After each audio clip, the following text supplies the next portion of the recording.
Pour commencer, on va rentrer dans cette première partie, qui est donc ce retour d'expérience de deux associations différentes de par leur reconnaissance d'intérêt général. Je vais commencer par Madame Roya, qui va nous présenter un peu sa structure et nous expliquer un peu pourquoi s'être engagé sur cette démarche de demande de l'intérêt général et qu'est-ce que ça vous a apporté aussi face au financement. Alors parlez bien fort parce que ce soir on n'a pas le privilège d'avoir de micro. Donc parlez bien fort, s'il vous plaît. Merci. Eh bien, bonsoir à tous. Donc, je suis Anne Bournache, je suis la présidente d'une association qui s'appelle Cafézoïde, qui est en fait le premier café des enfants qui se situe dans le 19e arrondissement à Paris, et il a ouvert ses portes le 1er août 2002. Donc c'est une aventure, et bon, c'est une aventure les cafés des enfants parce que ça n'existait pas avant 2002. Et c'est une expérience, vraiment, ça continue à être une expérience. On a décidé, dès 2002, on a eu du succès public, parce que ça correspondait vraiment à un besoin. On est ouvert de mercredi au dimanche, de 10h à 18h. Ça concerne les enfants de 0 à 16 ans et leurs familles. Mais le point de vue est bien de partir de l'enfance. Et ce qui nous structure, c'est donc la Convention des droits de l'enfant. Et les enfants peuvent venir à partir de 8 ans seuls, de 4 à 8 ans accompagnés de leurs frères et sœurs, et moins de 4 ans des adultes. Mais les adultes peuvent venir aussi avec les enfants de 8 ans et les enfants de 4 à 8 ans. C'est juste, on s'est adapté à ce qui se passait dans un arrondissement populaire où les enfants encore jouent, parfois, sans la présence d'adultes dans la rue. Donc on s'est juste adapté à cette population-là. Donc on accueille les enfants, et très vite, comme on était ouvert tous les week-ends, y compris toutes les vacances scolaires, très vite, forcément, Cafézoïde a eu énormément de succès. On a voulu, parce que c'est la Convention internationale des droits de l'enfant, et par rapport aussi à une grosse discussion, on a voulu d'accueillir les enfants sans exclusion. La plus grosse exclusion, c'est l'argent. Donc, qu'est-ce qu'on a fait? On a regardé un peu les centres de loisirs, ce qu'ils pratiquaient au niveau du quotient familial le plus bas. Donc un enfant, par exemple, peut venir prendre ce qu'on appelle, c'est des tickets, ça s'appelle des PAF, une participation aux frais. Et pour 1,50 € pour les familles monoparentales ou familles nombreuses, ou pour 2 €, un enfant peut passer toute la journée au Cafézoïde, avoir soit une boisson, soit un grignotage, soit un plat du jour, et aussi avoir les 3 ateliers artistiques proposés, et aussi s'il y a des spectacles, etc., etc. Alors c'est un grand espace de jeu, ou grand, des fois trop petit le week-end, mais grand dans le sens, il y a quand même 160 m², et les enfants peuvent jouer. Alors il y a un flipper, il y a un baby-foot, il y a un toboggan, il y a des jeux, il y a des livres, mais il y a aussi un atelier de musique tous les jours, un atelier d'art plastique tous les jours, et un atelier de danse ou théâtre, ou autre, tous les jours. Et il y a aussi ce qu'il y a de très particulier depuis cette année, avant on le faisait qu'une fois par semaine, ce qu'on appelle l'assemblée des présents. Ça veut dire que tout individu, qu'il soit grand, qu'il soit petit, qu'il soit adulte, qu'il soit là, à 15h30, on fait une assemblée où on discute. Merci pour cette présentation. Alors, du coup, au niveau de... Merci de cette... Ça va? Oui, très bien, très bien. Ça nous donne envie d'en savoir plus, mais alors sur l'intérêt général, justement, quelles ont été vos motivations à faire votre commune, une association d'intérêt général? Alors déjà, on s'est construit en mettant dans la corbeille, parce qu'il a fallu, on a eu la chance qu'on nous a mis à disposition un local, mais il était côte de béton. Et il fallait trouver 160 000 €. On était une amicale de locataires et des personnes qui portaient, donc les habitants, des parents, des professionnels de l'enfance. On voulait monter ce projet. Et ce local, il était très cher, parce qu'il fallait, pour l'aménager, 160 000 €. Vous vous rendez compte, c'est énorme. Il a fallu mettre dans la corbeille de Marco. Donc dès le départ, ça a été beaucoup de dons. Mais là, on ne connaissait pas l'intérêt général. Donc les personnes n'ont pas pu récupérer par rapport aux impôts. À partir de là, toutes les années, jusqu'en 2005, on a réfléchi, parce qu'on a grandi avec notre conseil d'administration. on s'est un peu enseigné, informé. Et là, il y a des personnes qui ont dit, mais attendez, vous donnez, on donne, mais comment on peut justement déduire ça des impôts? Donc, il y a eu 2 personnes qui ont fait la démarche auprès des impôts, et les impôts nous ont donné un questionnaire et ils ont interrogé ce qu'on faisait, nos pratiques. Alors, les pratiques, oui, quel public? Est-ce que c'était fermé? Est-ce que c'était réservé qu'à un petit groupe? Ou au contraire, c'était ouvert? Bon, nous, de fait, les prix qu'on pratiquait, est-ce que c'était, parce qu'en plus, comme c'était un café, il y a quand même un secteur économique, est-ce qu'on était concurrentiel? On aurait pu très bien dire, mais vous êtes un commerce, puisque vous ouvrez sur la rue, etc. Bon, quand ils ont vu le type de public qu'on accueillait, personne, il n'y a aucun.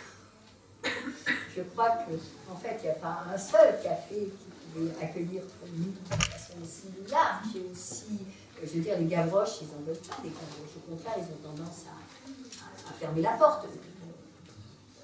Par exemple, les enfants roms qui viennent avec leur famille, etc. Bon, les gens, ils ont tendance plutôt à fermer la porte plutôt qu'à les ouvrir. Donc, par rapport à l'analyse qu'ils ont fait du public, l'analyse aussi que on avait des salariés, on a des salariés hein, dans le café Zoïde, on a quand même de nombreux salariés, puisqu'on a 9 salariés, mais ils ont regardé combien coûte. On a 2 coordonnateurs. Les coordonnateurs, par exemple, en ce moment, 1 250 € net, le plus haut salaire du café Zoïde, net après 11 ans d'ancienneté pour 35 heures par semaine. Donc ils regardent ce que vous gagnez. Si les gens du conseil d'administration, ils regardent, est-ce qu'on a des frais de mission qui sont remboursés? Et du coup, quand ils ont regardé tout ça, qu'est-ce qu'ils vous ont donné comme réponse? Eh bien, qu'on avait le droit de faire des reçus fiscaux.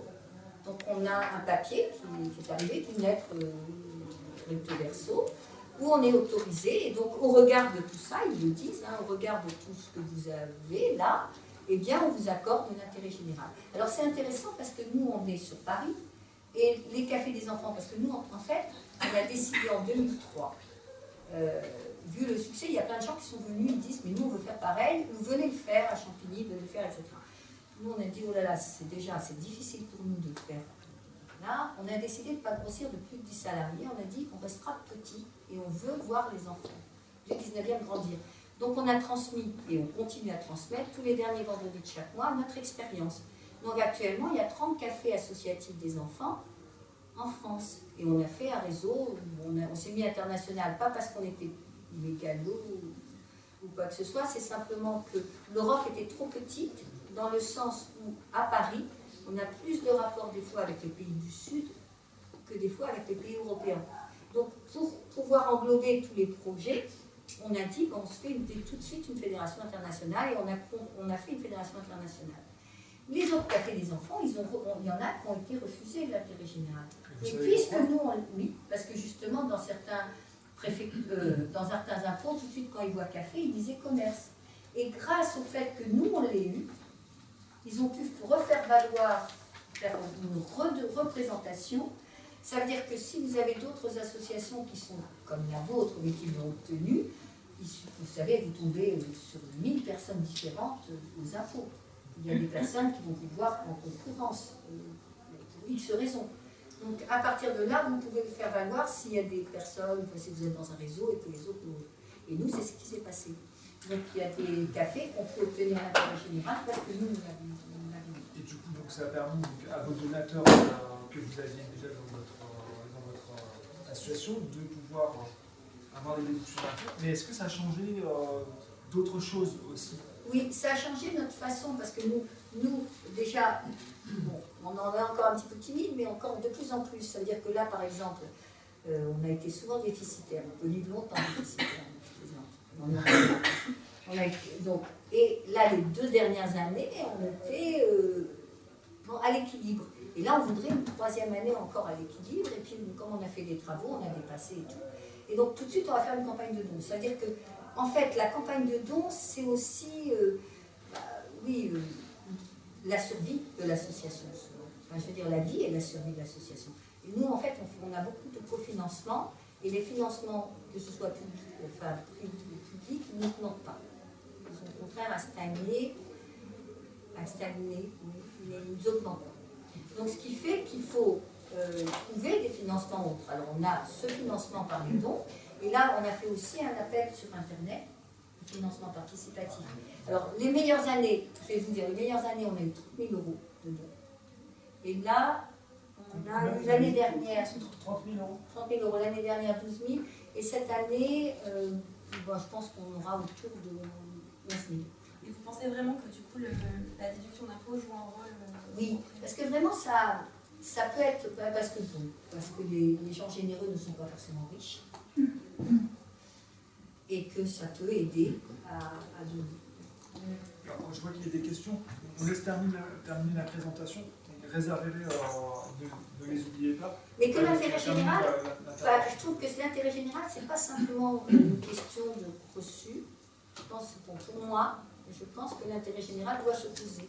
La question, quand on vous dit la charte qu'on a faite, nous, le Café des enfants, c'est la non-exclusion par l'argent, je vois quand même beaucoup d'associations qui font des tarifs qui sont inabordables pour les familles et pour les enfants. Donc c'est la question de l'intérêt général, elle doit se poser avant même d'aller voir les enfants. Mais du coup, juste pour revenir donc, à l'intérêt général et à ces opportunités, du coup, est-ce que vous avez ressenti que les gens donnaient plus facilement parce que vous permettiez, par les délivrance de reçus fiscaux, est-ce qu'il y a plus de dons suite à cette reconnaissance d'intérêt général ou c'est pareil Si, il y a des personnes qui viennent, par exemple, qui nous donnent des fois en décembre, donc et qui demandent leur reçu. On le fait systématiquement. Mais il y en a qu'on sent que c'est important. Vous sentez que c'est motivant? Ça peut être une incitation. Le fait que vous soyez reconnu d'intérêt général, vous pensez que c'est motivant pour ces personnes. Et du coup, vous avez fait des démarches auprès aussi d'entreprises, Oui, alors là, on est en train de le faire. Là, on n'avait pas vraiment fait. Ouais. Parce que on a des mécénats privés qui correspondent entre 10 et 15%, certaines années 20% de mécénat privé au Café Zoïde, selon les fondations ou selon qu'on a déposé des projets ou pas, ce qui est quand même important aussi pour l'association. Mais là, on a fait une campagne de dons, on va faire remonter nos adhérents, on va leur dire vous pouvez aussi demander à vos entreprises. Est-ce que, je reprends ce que dit ma collègue, vis-à-vis des financeurs publics, est-ce que ça augmente votre crédibilité? Et vis-à-vis des financeurs privés, est-ce que c'est un avantage qui les motive pour donner? Ça, c'est sûr que les financeurs... Est-ce que vous avez ressenti? Non, les financeurs publics sont toujours très contents qu'on va chercher des sous ailleurs que chez eux. Donc ça veut dire qu'en fait, ils ont peur des fois de l'autogestion, même s'ils sont du côté de l'autogestion pour certains, ils ont quand même toujours peur de l'autogestion, je ne sais pas pourquoi, parce que moi je trouve que c'est... Du coup, vis-à-vis des financeurs publics, ça n'a pas changé grand-chose. Si ça change, les financeurs publics, non, ils ne vont pas augmenter pour autant de vous donner plus, mais ils sont contents que vous ayez obtenu le... Mais parce que bon, c'est vrai qu'actuellement c'est compliqué quand même pour tout financeur public, c'est compliqué. Donc de toute façon, ils sont contents quand on devient plus autonome sur le plan financier, ça c'est sûr. Vis-à-vis des entreprises que vous avez sollicitées avant et après la reconnaissance d'intérêt général, vous pensez qu'il y a des comportements qui ont changé? Ou est-ce que ça, je ne sais pas par rapport aux fondations, parce que les fondations c'est compliqué dans la mesure où en fait une fondation va vous aider sur un appel à projet, elle ne vous suit pas toute la vie. Donc en fait, on ne peut pas savoir comment elles évoluent et comment elles nous considèrent. Moi, je pense qu'ils sont contents, par exemple, de tous les autres cafés des enfants, eh bien, ils les ont aidés. Les fondations qui nous ont aidés ensuite tous les cafés des enfants et qui les ont sollicités. Donc on pense qu'ils sont contents quand même quand ils continuent. Mais nous, on n'a pas assez de visibilité par rapport à ça, je ne peux pas vous dire.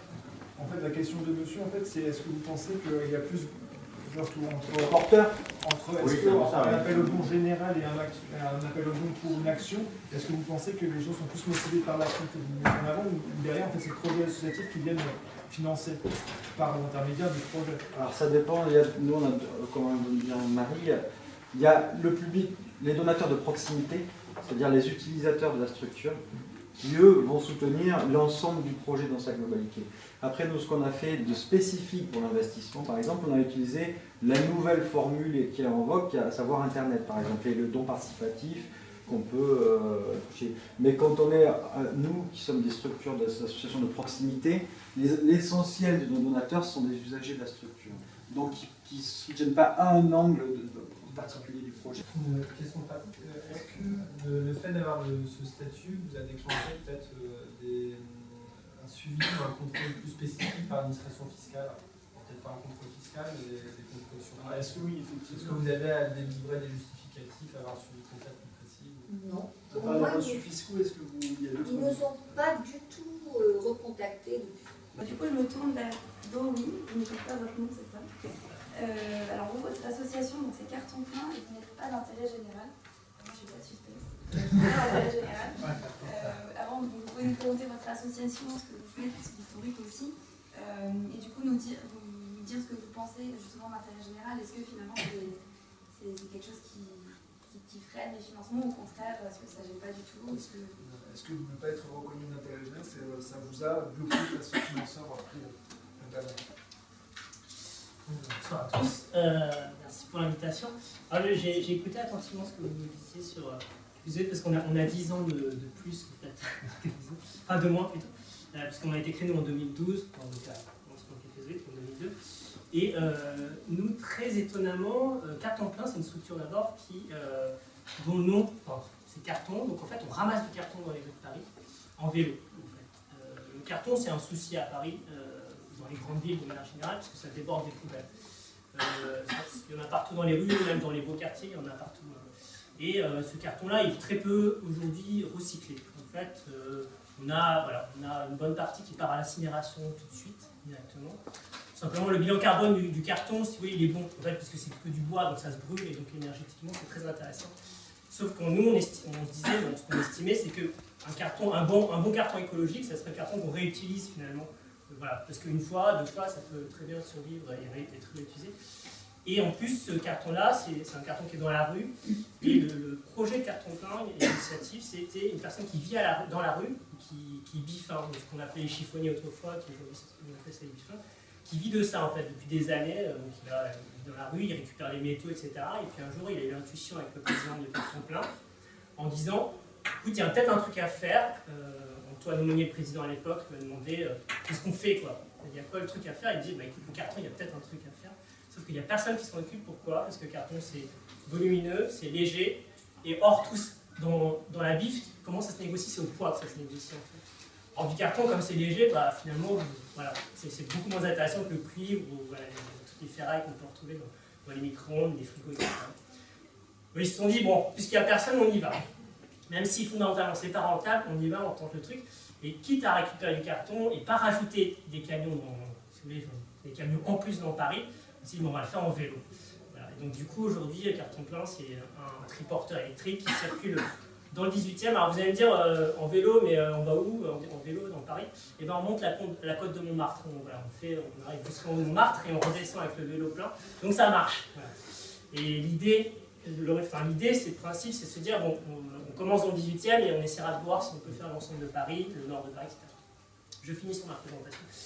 Alors, pour l'intérêt général, ce qui est intéressant, c'est que nous, on a commencé sur purement la fondation privée. En fait, en un an, on a levé 85 000 € de subventions via des fondations privées. Financées à l'EGK, Vinci, etc. Qui, en fait, ont adoré le projet. Enfin, clairement, on a joué sur le coup de cœur sur ce projet-là en disant voilà, c'est l'idée de quelqu'un qui vit à la rue, destiné à des personnes qui vivent à la rue, parce que l'idée c'était de travailler avec des personnes qui sont aussi de la rue pour récolter ce carton, et en plus sur quelque chose dont personne n'a rien à faire, les cartons. Et l'idée c'est vraiment de se dire quelque chose dont personne n'a rien à faire, avec des gens dont personne n'a rien à faire, simplement. Et avec ça, la plupart des fondations nous ont dit ok, votre projet ne tient pas la route économiquement. Alors c'est marrant parce qu'on a approché les clubs cigales sur cette question-là, ils nous ont dit et ils ont super raison. Enfin, mais en même temps, ils ont approché sur l'idée. Donc voilà, et donc on y est allé et on a réussi à tenir alors, vous allez dire 85 000. Alors, la fondation privée, et l'entreprise, la limite, c'est quand même, ils sont beaucoup sur la notion d'investissement. Donc pour des locaux, acheter le vélo, c'était très bien pour se lancer parce qu'il fallait qu'on démarre. Après, il y a des salaires, comme le mien. Donc comment on les finance, ce type de salaire? Alors, fort heureusement, on a eu la fondation Caritas qui nous a dit, ok, vous avez un problème sur l'investissement, voilà, bon, apparemment vous avez ce qu'il vous faut, par contre ce qui manque c'est du fonctionnement. Ok, on y va sur le fonctionnement et on vous paye le... Voilà. Du coup, on a eu un an comme ça, tout 2013 a été financé de cette manière-là. Quelle somme pour le fonctionnement? 30 000. Donc en fait, on a eu 55 voilà, d'investissement et 30 000 sur le fonctionnement. Du coup, c'est uniquement du financement privé? Oui, uniquement du financement privé. Et effectivement, on démarre. Alors, on avait une logique aussi vraiment forte, orientée vers typiquement ce qu'on appelle, enfin plutôt de l'entreprise d'insertion en fait. Donc c'est une logique d'entrepreneuriat forte, donc avec des logiques de financement un peu différentes. Mais toujours est-il qu'on s'est quand même monté en association avec cette idée de se dire, moi c'est cette dimension auquel je tiens énormément, c'est de se dire, bah, il y a le carton qu'on peut revaloriser, fabriquer des objets, le recycler, etc. C'est notre modèle économique si vous voulez.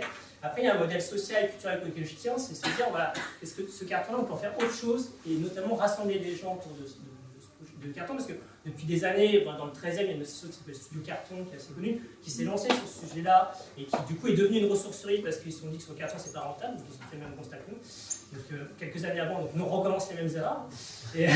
Mais toujours est-il qu'on continue avec quoi en disant, voilà, il y a des choses à faire sur inventer des animations auprès des enfants, en termes de vie de quartier, parce qu'il y a plein d'associations locales qui ont envie de faire des décors, des trucs comme ça, des opéras, des choses comme ça.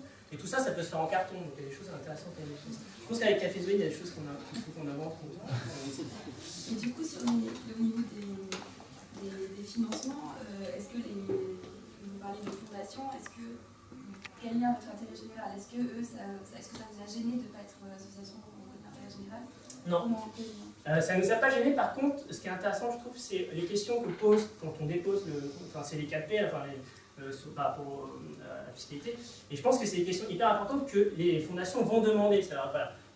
Voilà. Finalement, est-ce que l'intérêt général de manière pas juridique, mais fondamentalement de votre association, à quoi elle sert et c'est quoi votre projet fondamentalement quoi. Vers quel public vous allez, quelle promotion vous faites, etc. Et toutes ces questions, ils les posent de toute façon. Alors qu'on soit intérêt général ou pas, juridiquement sur le papier, c'est pas important pour eux. L'important, c'est de pouvoir le démontrer et pouvoir un peu l'argumenter. C'était ça qui était essentiel. Est-ce qu'un jour, on a dit, attendez, vous n'êtes pas reconnu d'intérêt général? Est-ce que ça a été bloquant? Est-ce que c'est la déduction fiscale, c'est pas forcément quelque chose qui motive les fondations des entreprises. Et en fait, c'est une question de savoir se vendre et vendre un projet associatif, vendre une façon, une philosophie. Alors, encore une fois, et je pense que ce qu'elle disait, c'était exactement ça, ça a marché sur le premier coup, ça a marché là. Je ne suis pas convaincu que 2 ans, 3 ans, 4 ans, ça va recommencer. Enfin, je sais que là, la plupart des financeurs, on ne va pas retoquer à la porte cette année, parce qu'on sait que de toute façon... Pourquoi vous n'avez pas retoqué? Pourquoi vous ne tentez pas la chance? J'ai essayé. Vous avez essayé, et qu'est-ce qu'ils vous ont dit alors, il y a le côté coup de cœur, c'est le problème du coup de cœur, c'est une fois, et puis voilà, la deuxième fois, on essaie, on aime bien diversifier un petit peu, donc il y a aussi cette question-là. Donc ça ne marche pas forcément à tous les coups. Et donc on réfléchit justement sur dire, voilà, c'est pour ça que j'étais intéressé aussi d'être là, c'est de se dire, est-ce qu'à un moment donné, on ne bascule pas sur d'autres types de formats de financement? Effectivement, la question des donateurs, au-delà même du financement de la structure, c'est aussi la question des adhérents, du coup des sympathisants, du coup voilà, aussi du réseau social qu'il y a autour du projet qui est hyper important. Est-ce que pour l'instant, au niveau des donateurs, est-ce que c'est zéro? D'accord. C'est zéro, on a des adhérents, mais pas de donateurs pour l'instant. Et vous avez tenté de faire des appels au groupe ou c'est quelque chose que vous n'avez pas encore commencé à mettre en place? On réfléchit justement sur cette question, sur le crowdfunding, enfin voilà, ce genre de choses. Donc en réflexion, mais pas d'action? Non, pas encore. D'accord. Et alors, ce qu'on va basculer, nous, c'est cette année, l'année dernière c'était financement privé, cette année on est sur de la subvention publique, donc là, conseil régional et tout ça, c'est pour 2014. Et après, voilà, je pense qu'on fera une transition sur 2015, 2016, c'est plutôt du... D'une année sur l'autre, vous basculez sur la nature, la source de financement. Oui, alors c'est aussi lié à la croissance du projet par rapport alors pourquoi vous ne tentez pas, alors c'est ma question, pourquoi vous ne tentez pas de diversifier, donc de tenter un équilibre entre financement public et financement privé, de retenter le coup pour 2014 à aller démarcher des entreprises qui vont connaître leur premier coup de cœur pour votre projet? Vraiment. Alors après, il y a 2 choix. C'est soit, parce qu'on est une structure qui a un volet économique assez fort, parce que l'idée c'est quand même produire, on recycle, donc ça se revend, on veut fabriquer des objets, donc ça se revend. on collecte, donc c'est un service qui se paye, donc on a un volet économique assez fort, donc l'enjeu c'est quand même que ça tourne. Donc soit je passe mon temps quelque part, enfin le choix ça va être un moment, soit je passe mon temps à faire du dossier de subvention, et voilà, de recherche de financement, soit je développe le volet économique. Voilà. Et à un moment donné, c'est une question de gestion de temps. D'accord. Et de stratégie. Certaines financements et ensuite pour pouvoir garder du temps pour vous développer.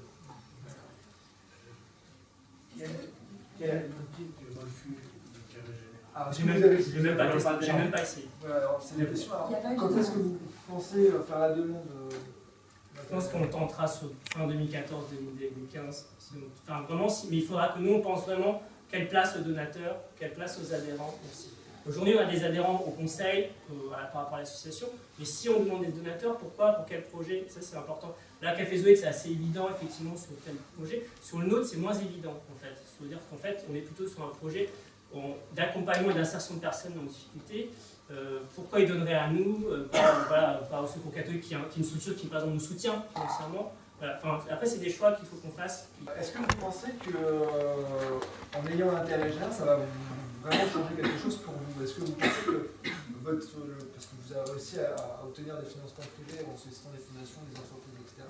Est-ce que vous pensez qu'au-delà le statut d'un reconnaissant d'intérêt général pourrait être encore plus développant que...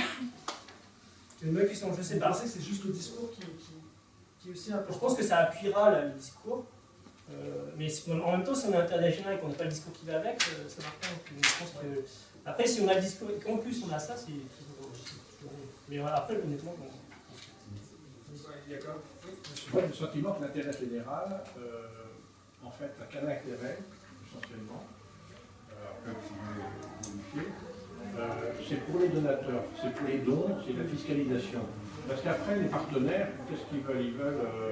Ils veulent une association crédible, qui font un boulot crédible, avec une gouvernance démocratique, avec un vrai projet associatif. Donc voilà, mais l'intérêt général, c'est surtout pour des gens qui ont besoin de dons, on peut leur donner un reçu CERFA, et là ça aide, parce que bon, les subventions publiques neigent comme fond de recherche. Donc autant diversifier les produits.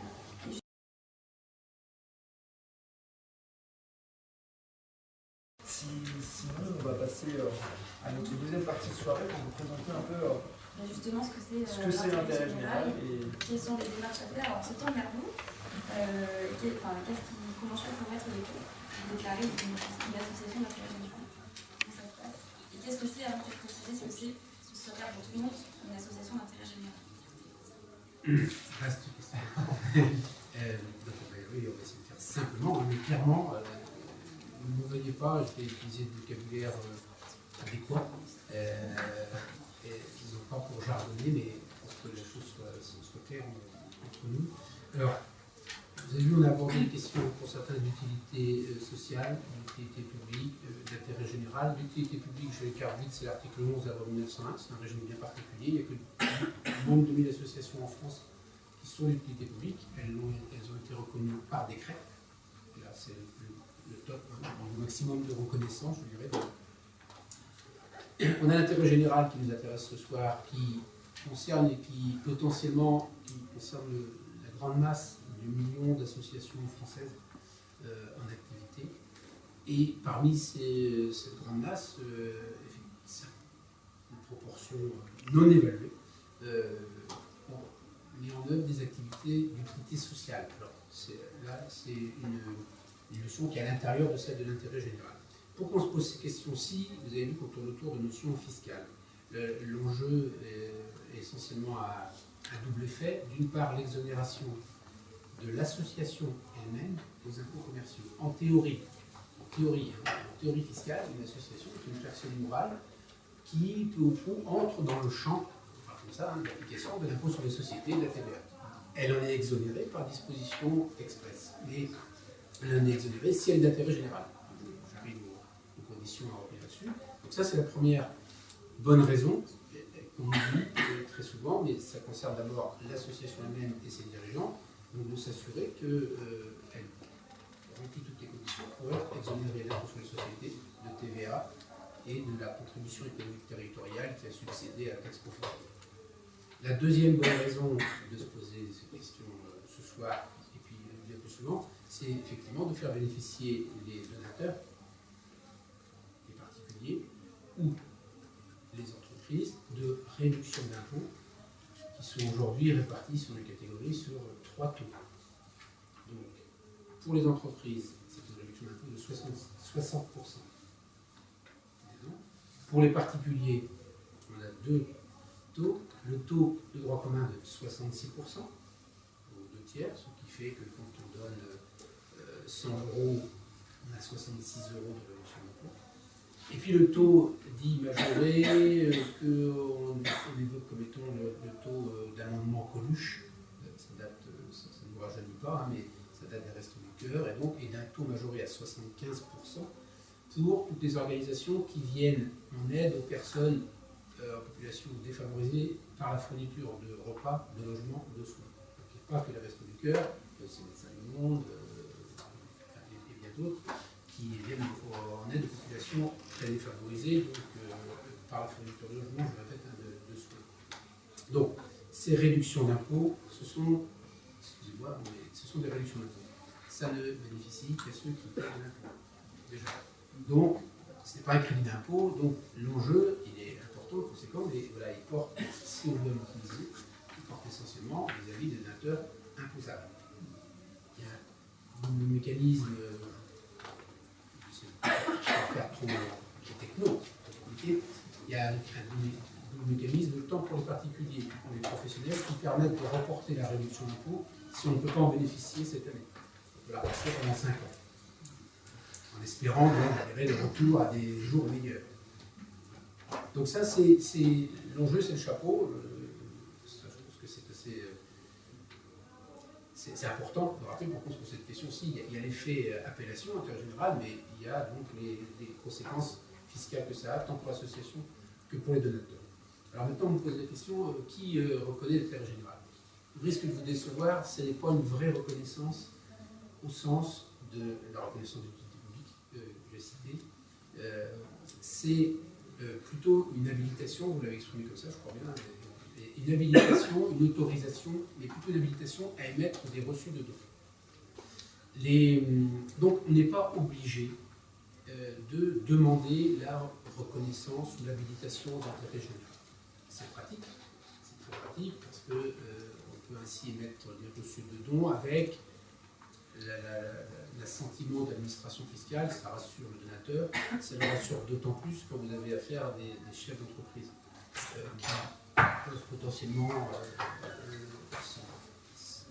accompagner sur 5 000, 10 000, 30 000 €, que sais-je, et donc qui ont besoin, en tout cas, c'est une pratique, d'avoir l'assurance de bénéficier de la réduction d'impôt à 60%. C'est un système quand même de poupée russe. Vous avez noté, j'ai dit que l'intérêt c'est l'exonération pour l'association elle-même d'abord, les commerciaux. On ne sait pas, mais enfin, 25 000 associations françaises payent de l'IS. Mais en quelque sorte parce qu'elles le veulent, parce qu'elles sont lucratives, parce qu'elles sont... Donc le premier enjeu d'exonération d'association, et sur lequel on va voir les conditions, et puis à partir de cette première poupée russe, après je viendrai encore ajouter un ou deux éléments qui permettront d'atteindre l'habilitation à l'émission de reçus de dons. Donc la première poupée russe, c'est, vous avez parlé de la gestion de l'administration de l'association, c'est un critère dit de gestion désintéressée, c'est-à-dire que les dirigeants, les personnes qui dirigent la structure ne sont pas rémunérés pour ça. Elles ne le font pas dans le but d'être rémunérés. Ce qui ne les empêche pas d'être remboursés, dédommagés des frais qu'ils pourraient engager, notamment dès l'instant où ces frais sont justifiés et ne constituent pas une rémunération déguisée. En France, on parle souvent publiquement d'indemnité de ceci, des choses comme ça. On fait comme si ça n'existait pas, on ne connaît pas. La gestion des intéressés, donc les dirigeants ne sont pas rémunérés en tant que tels. Pour rembourser leurs frais. La deuxième condition, c'est que l'activité ne soit pas concurrentielle. Alors, ce critère-ci s'apprécie normalement finement par l'activité très précise, la pratique d'une activité physique et pas d'une autre. et sur une aire géographique qui est adaptée aux critères à la nature de l'activité. La gestion, la situation de concurrence avec des structures commerciales, et donc le deuxième critère, elle est rarement constatée. Enfin, quand elle est constatée, éventuellement, on peut avoir typiquement, par exemple, des salles de sport associatives qui exerceraient à quelques centaines de mètres ou sur un périmètre dans lequel on a aussi une salle de sport tout à fait commerciale.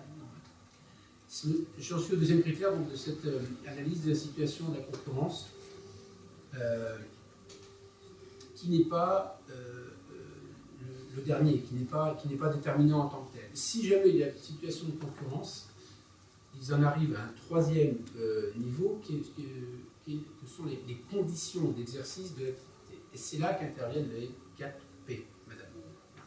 Mais vous avez bien fait de poser la question, quand on parle, on utilise comme ça du jargon. Alors les 4 P, c'est un moyen mnémotechnique pour 4 critères qui permettent de qualifier les conditions d'exercice de l'activité au cas où je serais d'ailleurs en situation de concurrence potentielle, virtuelle. Et ces 4 P sont le produit, le public, le prix et la publicité. C'est un moyen surtout mnémotechnique. Le produit, ça signifie qu'on s'intéresse à la nature de l'activité. Quelle est l'activité? L'accueil, par exemple, voilà, des enfants d'un quartier. Le deuxième, le public, c'est justement, est-ce que je m'adresse à un public particulier qui est défavorisé? Il n'est pas nécessaire qu'il soit particulièrement défavorisé. Tous les bénéficiaires d'actions, d'associations, et je vous ai dit qu'il y a plus d'un million d'associations vivantes, ne sont pas que des personnes défavorisées, mais est-ce que c'est un public assez clairement identifié, notamment ouvert? Le troisième critère, c'est le prix. Il faut que le prix, et je vous rappelle qu'on se pose ces questions-ci, si on est en situation potentielle de concurrence, et donc il faut que le prix demandé aux participants, aux bénéficiaires, aux adhérents, soit nettement inférieur au prix du marché. Vous avez cité par exemple la mendicité du prix ou le fait que dans votre projet associatif propose justement sur la non-sélectivité par le prix. C'est bien cet esprit-ci qui anime ce troisième critère. Le quatrième critère, c'est la publicité, et il n'est jamais déterminant à lui seul. Il ne peut jamais être retenu pour qualifier ou ne pas qualifier une association d'intérêt général, parce qu'il ne fait que renforcer éventuellement un des 3 premiers. Mais la publicité, c'est sous l'angle, est-ce que la structure fait appel à des moyens de communication semblables à ceux d'une SARL ou d'une SA? Parce que je vous rappelle qu'on se pose ces questions-ci uniquement parce qu'on était sur une situation de concurrence virtuelle potentielle. Quand j'ai tout bon à la première question, gestion des intéressés, et que je réponds et qu'il n'y a pas de situation de concurrence, voilà, j'ai les critères principaux constituant l'intérêt général de ma première poupée russe, qui est donc nécessaire, indispensable pour l'exonération des impôts commerciaux déjà de l'association de la structure. Maintenant, je vais rajouter je vais la mettre, cette première poupée, dans la deuxième poupée russe pour l'habilitation à émettre des reçus de dons. Et là, il faut donc que la même association, en ayant rempli les conditions de la première, ne fonctionne pas au profit du cercle restreint de ses membres. C'est la formule comme ça. On dit souvent dans le milieu associatif, on parle d'association fermée. Donc il ne faut pas qu'elle soit fermée. Et ça, typiquement, cette notion d'association fermée a été développée par le Conseil d'État, mais dans des situations d'association vraiment fermées qui ne rendent pas service au sens, je dirais, courant du terme, du coup, qui ne rendent pas service général parce qu'elles ne rendent pas service au quartier sur lequel elles sont importées, ou tout simplement parce qu'elles ne fonctionnent qu'au profit du cercle restreint de ses membres. Et le Conseil d'État s'est prononcé en 2007 là-dessus, notamment la question d'associations d'anciens élèves de grandes écoles. Et non pas l'ENA, comme beaucoup aimeraient le croire, c'était pas l'ENA, c'était d'autres grandes écoles, mais peu importe, mais dont l'activité est tout à fait respectable, simplement, mais consiste quand même à échanger des carnets d'adresse, des cartes de visite, des stages de ses enfants, peu importe, et ne rend pas service à la collectivité, donc à l'intérêt général, au sens de cette loi. Parce qu'il faut être ancien élève de l'école en question, c'est en être membre, et puis surtout, dans ces activités, elle ne rend, par contre, ces activités ne bénéficient pas ni au territoire, ni aux populations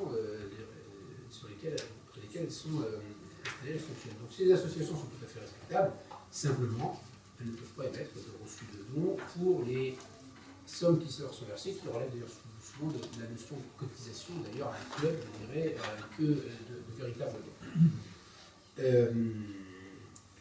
Et donc voilà, alors ma poupée russe, ma première poupée russe, le cercle ne pas fonctionner au profit du cercle restreint de ses membres, ne pas être une association fermée selon cette doctrine du Conseil d'État, et exercer son activité, et là vous m'excusez, mais je suis obligé de le lire, parce que si je connais de mémoire, je ne vais pas oublier, que l'activité ait un caractère philanthropique, éducatif, scientifique, social, humanitaire, sportif, familial, culturel. Après, il y a encore une longue phrase pour les activités de protection du patrimoine et de l'environnement. Et tout ça en même temps? Non, l'un ou l'autre de ces caractères. Mais bien souvent, les réponses négatives de l'administration fiscale sont fondées sur le fait que, d'après ce qu'on leur a dit, d'après ce qu'ils ont compris, ils n'arrivent pas à faire rentrer l'activité dans l'un de ces caractères. Donc, du coup, on a tous ces critères-là, et si on c'était pas obligatoire, et si on a envie de faire cette demande de limitation auprès de l'administration fiscale, quelles sont les démarches à remplir? Est-ce que c'est compliqué? Est-ce que c'est long? Alors, c'est une procédure encadrée, je vous dis, elle est entrée dans notre arsenal juridique, donc je vais enfreindre ma promesse. Moi, je ne le cite pas, il y a un article dans les procédures fiscales qui est spécifiquement dédié à ça, ce qui fait que c'est une procédure légale et bien encadrée. Donc, il y a un formulaire de demande qu'on trouve sur impôt.gouv.fr. Sur ce site-ci, dans le moteur de recherche, vous tapez rescrit et vous allez tomber sur un article qui dit que vous tout savoir sur le rescrit. Déjà, vous avez le programme d'une soirée, une longue soirée d'hiver. Sérieusement, ça commence par un article didactique qui dit ce qu'est le rescrit, parce que la formule, la procédure d'interrogation de l'administration fiscale, juridiquement, c'est du rescrit. Voilà, j'interroge préalablement, c'est un outil de sécurisation juridique. Et donc, on trouve sur leur site le formulaire de demande qu'il vaut mieux suivre et respecter. Ça vous permettra aussi, d'ailleurs, de procéder à l'auto-évaluation. Ça, c'est quelque chose qu'on peut faire, notamment quand dans le fonctionnement d'association, on a déjà un juriste, un expert comptable, des gens qui sont habitués à porter un œil critique éventuellement sur des situations. Ça permet de s'auto-analyser, et ce n'est pas inutile avant de se lancer la démarche, et notamment, je dis, pour bien choisir le caractère. Et donc, il y a des éléments de rapport d'activité, enfin des éléments vraiment concrets et tangibles d'activité qui vont leur permettre de se prononcer sur l'activité et pas seulement sur l'objet tel qu'il figure dans les statuts. Parfois, on a des activités qui sont bien éloignées de l'objet, on s'est mis sur les statuts et on ne se souvient pas forcément quel est l'objet. On remplit ce formulaire, on en charge au service des impôts, et qu'est-ce qui se passe après? Il y a 6 mois, voilà, ils ont 6 mois pour se prononcer, si vous l'avez bien fait dans cette forme-là, et à défaut de réponse dans les 6 mois, ça doit accord tacite. C'est-à-dire que, alors il se peut qu'ils laissent, dans certains départements, pour X raisons, d'engorgement ou autre, ils laissent l'accord tacite. C'est assez rare. Vraiment, leur pratique, c'est de répondre oui ou non, mais c'est de répondre dans les 6 mois. Et si la réponse est négative, il y a maintenant une procédure de second examen, seulement pour 4 ans. Une possibilité de second examen par un collège et à un niveau régional et interrégional, donc différent de celui qui a instruit la première demande, et qui connaît des réponses positives. Et du coup, si les 6 mois sont dépassés et qu'on n'a pas eu de réponse, ça veut dire que la réponse est positive? Oui. Mais voilà, qu'elle est positive tant qu'on n'a pas remis en cause les situations, et tant que la situation décrite dans la demande est neuve. C'est rare. Franchement, il laisse rarement écouler les 6 mois. Quitte à faire une réponse négative d'opportunité. Est-ce qu'il est possible de s'auto-déclarer l'intérêt général et de délivrer sans réponse, sans faire de démarche auprès de l'administration fiscale? C'est tout à fait possible et c'est couramment pratiqué. Hein. Il n'y a que quelques milliers d'associations qui bénéficient d'une réponse formelle et il y en a on ne sait pas exactement, des dizaines de milliers qui émettent des reçus de dons sur le fondement de l'auto-analyse et de la satisfaction des conditions que j'ai énoncées, la gestion des intéressés, la nature de l'activité. Et donc, il y en a bien plus qui émettent des reçus de dons sans autorisation formelle ou habilitation formelle que... Il n'y a pas de contrôle. Des risques. Quelle est la structure? Alors, les risques déjà? Il n'y a pas de risque tant qu'on est de bonne foi. D'accord. Il y a une amende de 25% des sommes figurant sur les reçus, uniquement pour donc, ceux qui l'ont fait de mauvaise foi. Et du côté des donateurs, pareil, la réduction d'impôt elle est acquise dès l'instant où le donateur de bonne foi a donné et on lui a remis de bonne foi son reçu. Tant qu'il ne s'agit pas d'une connivence entre beaux-frères pour fabriquer la réduction d'impôt ou entre cousins et qu'elle n'est pas démontrée, il n'y a pas de sanction. Si vous voulez discuter après sur votre cas, vous pourrez échanger au moment du buffet. On va prendre d'autres questions, monsieur tout au fond. Après, il y a monsieur ici et monsieur là. Allez-y, et monsieur. On m'avait expliqué lors de multiples rencontres. Parlez bien fort, s'il vous plaît. On m'avait expliqué lors de multiples rencontres, formations, ainsi de suite, qu'en fait le rescrit fiscal donnait une réponse à l'instant T. Et que du coup c'était quelque chose qui n'avait aucune durée. C'est-à-dire que si après l'administration fiscale estime qu'au bout du compte on n'entre pas ou plus dans les cases d'intérêt général, elle pouvait très bien d'un coup nous dire non, vous ne l'êtes pas. La décision est valable combien de temps en fait? En fait, de ce qu'on m'avait dit, c'est une photographie. Alors, elle n'a pas duré, vous avez raison, mais en même temps, elle n'aura pas de sens si elle était limitée qu'à la date à laquelle elle demande. Elle vaut tant que les éléments décrits, la situation analysée, sont conformes à la demande. Typiquement, il y a des associations qui évoluent dans leur modèle économique, on appelle le modèle économique, mais qui peuvent évoluer dans leur gouvernance, avec des dirigeants de fait ou statutaires éventuellement qui deviennent rémunérés. Et donc, du coup, les situations décrites, les conditions ne sont plus remplies. Par contre, ce n'est jamais, ce n'est pas selon l'air du temps. Tant que la situation décrite est valable,